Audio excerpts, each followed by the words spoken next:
The choice of Arturo Fernandez as the choreographer, I think, was a really critically important choice. At present, I am the ballet master for Alonzo King's Lines Ballet in San Francisco. And I have always, since I started dancing, I've always been interested in choreography. So I've been involved in the dance community in San Francisco for the past 25 years or something like that. And I have taught and choreographed all over the country, and actually taught all over the world, but mostly choreographed in the country. I was contacted by the artistic director, Vicky Koenig, who I have known for quite a few years when I was a dancer, and she taught at Stanley Holden's dance studio in Los Angeles. I was living in Los Angeles for 3 months working with the Los Angeles Opera, and I would go and take her class at Stanley Holden's, which I just loved. Just brilliant teacher, beautiful teacher. I got a call one day from her, just out of the blue, saying, we want to mount a production of Dracula, and would you be interested in choreographing it? We started talking about music, and she said, I don't have anything specific in mind, but I have all these ideas of different musics that I want to use. And I was really intrigued. I was very interested in exploring that, how that could work. And she sent me a lot of music, and she sent me the book, and I started reading the book, and I started looking at all these old movies of Dracula.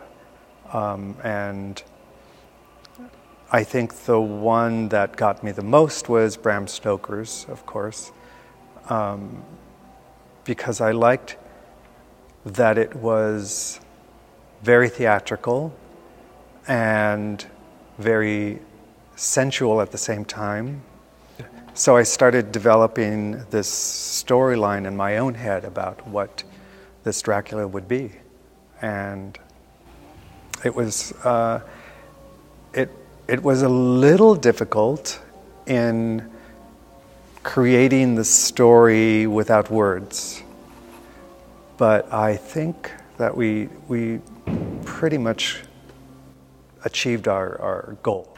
Well, the first incarnation was just one act. To get the story done in that amount of time was a little challenging, a bit challenging, actually. This was always on the table, that eventually it would be a two-act ballet, a full-length ballet. And the second time I got to come and work on Act 2, basically, so I got to have a lot more creative freedom. I had a lot more music to work with, time to work with, people to work with, and it just became something that was more gratifying, fulfilling. We've had a lot of comments from women who've brought their spouses or boyfriends or whatever to the ballet for the first time, that they can really relate to it because it's really more physical than they expected. So Arturo's work is, it's very expressive. It tells the story in a really interesting way. But his movement vocabulary and his extraordinary musicality has such a freshness to it that I think that it could have easily been just a nice, entertaining evening as opposed to something really exciting and dynamic. All of it is based on ballet because that's my vocabulary, that's what I know. But it's also much more experimental in the way I like to explore movement. It's very physical and lots of highs, lots of lows, not a whole lot of the classical technique you might expect with a ballet that's in point shoes. So it's really enjoyable because you get to try things you normally wouldn't try, and you get to experience different ways of moving your body within the classical ballet realm. So it's extremely interesting, and it's a little bit more, feels a little bit more artistic sometimes than the classics that we're used to performing, because it's not just your straight arabesque lines and your classical pirouettes, turns and things like that. It's more movement quality as opposed to steps in a row. The dancing part was easy. For me to make up steps is a no-brainer.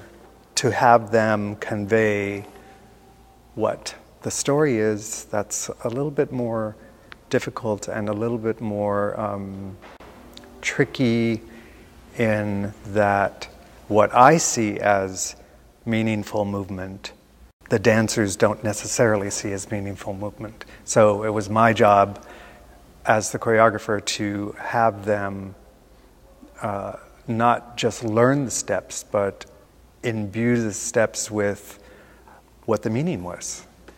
I think that's what dance is it's communication, and it should be.